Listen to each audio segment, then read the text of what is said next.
Hi everyone, welcome back to my videos. I hope you are doing great. My name is Isha and I'm a life coach. And today's topic is how to take charge of your emotions in those overwhelming or emotionally charged conversations. You must have seen that in certain situations, we tend to react more explosively than others. Sometimes we take an insult or disrespect so smoothly as if it were nothing. And other times, we get mad even if someone gives us a sideways look. But if I tell you, nobody except ourselves can make us mad, scared, annoyed, or insulted. It is only us who create those emotions. And once we create those emotions, now we either find a way to master them or fall prey to our own created emotions. Okay, you know, the people who find a way to master their emotions influence and change their emotions by thinking them out. Okay, so while those who fall prey to those emotions assume that their emotions and behaviors are reasonable and right reactions to what happened, and then their emotions start acting on them, controlling their behavior. Okay, and even if some people try to suppress them, their emotions still show up as sarcastic comments or those cheap shots, right? So how do you take charge of your emotions instead of emotions taking charge over you? Okay, when someone does something and we immediately feel in a certain way, but between these two things, now someone does something and we felt something. There is an intermediate step. Otherwise, now all people would react in the same way to the same stimulus or to the same environment. But this does not happen all the time because 10 people behave in 10 different ways to the same situation, right? So how does this happen? Just after someone does something and we feel some emotion about it, we tell ourselves a story. Okay, we add meaning to the action of the other person. So we make a guess about why they did or said something and add a judgment of good or bad based on our concocted story. Okay, so basically, based on the thoughts or stories that we created in our mind about the same situation, our body reacts or responds with an emotion.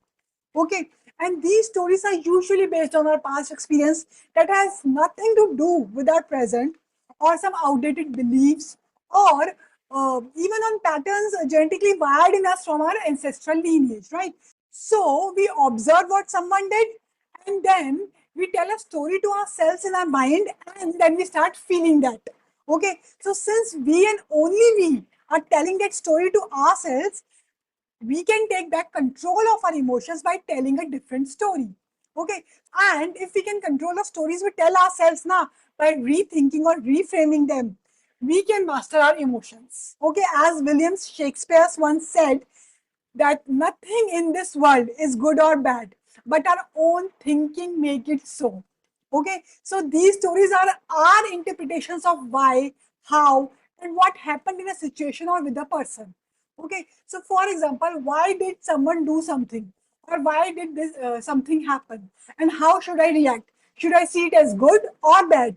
And what should I do about it? Okay, so even if you don't realize it now, you are still telling yourself all these stories in just a fraction of a second. Okay, making a complete judgment on it. So, if we can take control over our own concocted stories, they won't have control over us or our emotions or how we are feeling about it, right? So, let's talk about certain skills to master the stories that we create in different situations. Okay. Now, the step one is the first step is to change the story is to slow down. Stop what you're doing. Your reaction mostly is of two types, either silence or violence. Okay, so in the beginning, now this will take huge willpower and mental strength to pause in the middle of the reaction. Okay, but the first step is for pause and reflect. Now, step two is after the pause, now get in touch with how you are feeling, how you are actually feeling. It could be anger, frustration, sadness, disrespect. I highly recommend everyone enhancing your emotional vocabulary so that you can identify the exact word of what you are feeling at that moment. Okay, words like angry or upset are usually generic. So, for example, when you say that I'm feeling upset, right, you might actually be feeling cheated or humiliated. Okay, so once you name the emotion correctly, now it becomes much easier to reach the underlying cause behind it. Okay, So step 3 is ask yourself what story created these emotions. Okay. And then step 4 is analyze what facts you have to support the story you created. And this is really a hard part, questioning your own feelings and your stories. Okay. So you have to challenge your emotions and the stories behind them. Okay. Do they actually hold any ground? Okay, so step 1 is pause. Step 2 is get in touch with how you are actually feeling. Step 3 is asking yourself what story you created to feel that way. And step 4 is analyze the facts. What facts do you have to support the story you have created in your mind? Okay, now in the beginning, now you won't be able to do this every time in the moment. Okay, so in such cases, review the whole scene later, sitting with yourself and go through these 4 steps again. Okay, and then tell yourself a different story that resonates more with the present and is supported by the facts. Okay, and that way, now the next time you face those old triggering situations, you will automatically respond differently. Okay, but for an in the moment skill to master your emotions, just check: are you slipping into silence or violence mode in those situations? These are the red indicators to pause, slow down, and check those 4 steps before the emotions take control over you. Okay. Now, one challenge we may face in these steps now is how we can separate facts from the stories that we have created. And for this, go back to the genuine source of your feeling. Is it really that one incident, or is it the chain of those past assumptions? Okay. Now let's talk about what are the common forms of stories that we create in our mind that mostly result in those emotional reactions such as violence or silence. Okay, so these stories then become a justified response for our own bad behavior or an escape from accepting those bad results. Okay, so the first and foremost story that we create is the victim story, which means it's not my fault. Okay, this is when we make ourselves the innocent sufferers in our stories. Okay, and in this version, now the other person does the wrong thing, and as a result, we suffer. Okay, now I'm not saying that you are never a victim in your life. For example, if someone robbed you at gunpoint in the street, you are a pure victim in that scenario. Okay, but sometimes now we play the victim mindset to ignore, hide, or avoid what we might have done that could have contributed to that problem. Okay, so for example, let's say you were not invited to a get together and you responded by bad mouthing the host. Okay, but in reality, now last time when you were invited, you misbehaved with everyone or complained endlessly about the arrangements. Okay, so in such case, now you ignore your own actions that contributed to the situation and your reaction to it, right? So this is what the victim story tells, and that's what we create in ourselves. Now the second type of story is the villain story, where comes the blame game. So it's all your fault. Okay. Now this is when we make someone else the villain of our story. Okay. Here we exaggerate their mistakes, sometimes even turning ordinary people into evil characters. Okay. So for example, your friend is upset with you for not keeping your promises. Okay. And instead of acknowledging your partner, you label them as inflexible or stubborn, even spreading that they are difficult to deal with. Okay, and in these villain stories we create now, we magnify the other person's mistake or guilt also. Okay, and then we justify insulting them or being rude as if we have the right because it's all their fault. Okay, because now you have labeled them on their character that they are inflexible or they are stubborn, right? Now, notice the double standards here we are doing. When we do something wrong, we say that, but my intentions were pure and I didn't mean to harm anyone. Okay, that was a victim mindset. But when someone else does the same thing, we invent terrible motives behind their actions and judge their entire character. Okay, so let me be very clear on this. My purpose here is not to blame anyone or to criticize anyone. Okay, I'm sharing this because these behaviors are so deeply hardwired into us now that they have become automatic response, and we don't even realize that we are doing it. Okay, as we all know that awareness is the first step to bring any change in our life, right? So my purpose here is just to bring awareness that these are those hidden stories that we create before uh, getting emotionally charged in a situation. Okay. Now, let's talk about the third type of story that we create in our mind, which is the helpless story, which means there is nothing I can do about this. Okay, this is when we tell ourselves that we are powerless, and these stories gives us justification for not taking any healthy or helpful action. You know, helpless stories explain why we can't do anything to change the situation.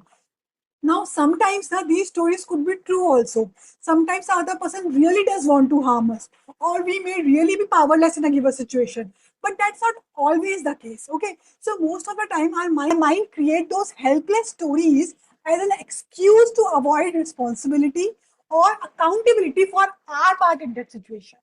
Okay, so we often tell ourselves these stories when we consciously did something against our own sense of what is right.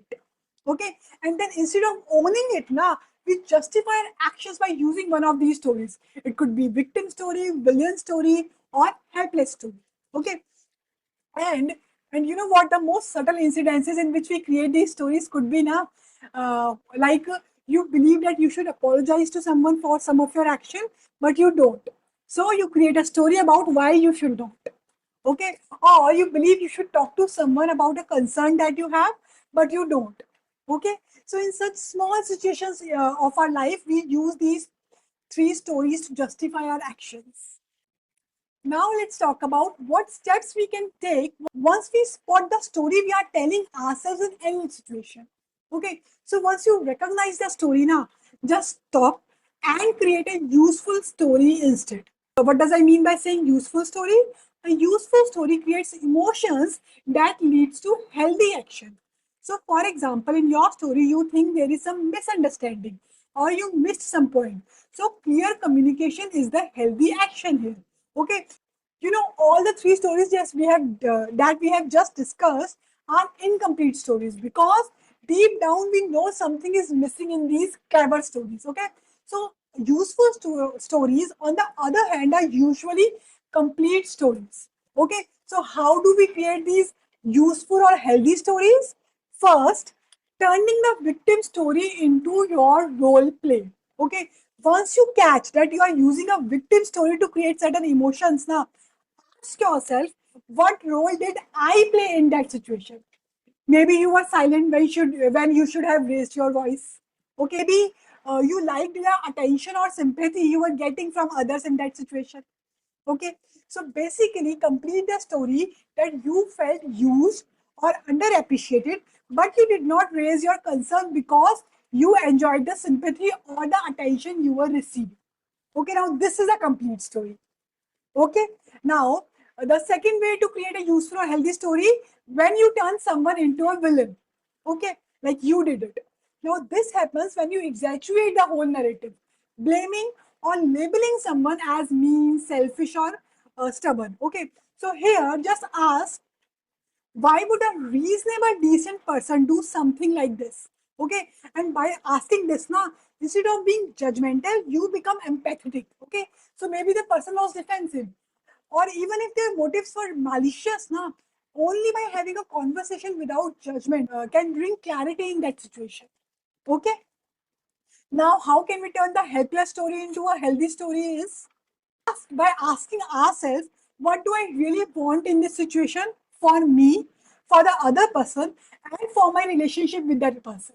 Okay, and what would I do right now if I truly wanted this result? Okay, so this gives you immense clarity about what can be done with the right intention for both yourself and for the other person. Okay, now here people usually falls for the fool's choice. Okay, so if I honor my wish, the other person will get offended, or if I fulfill my partner's wish, I won't be happy. Okay, so this is what we call a fool's choice. Okay, but there is always a third choice, a middle solution where you can have what you want without offending or disrespecting the other person. Okay, and this is what you need to discover: open, honest, and effective communication of your true intention with that person. Okay, tell the other person that I don't want to hurt you, but I also don't want to miss what makes me feel happy. Okay, and then only you will be able to discover a third solution.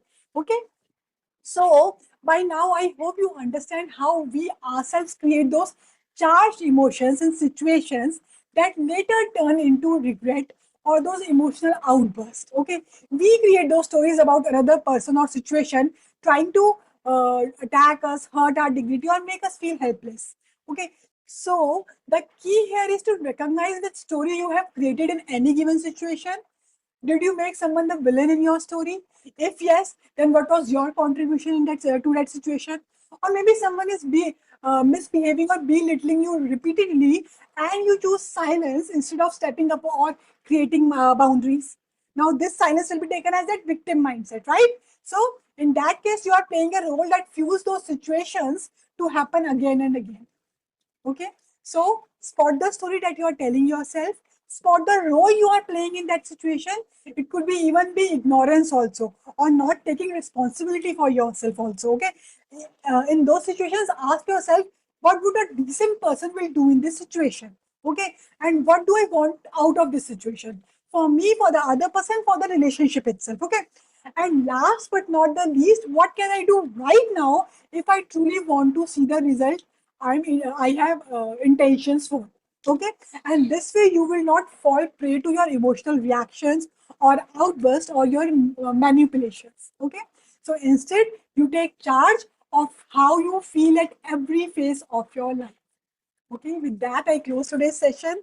That's all for today. See you in my next videos. Till then, take care.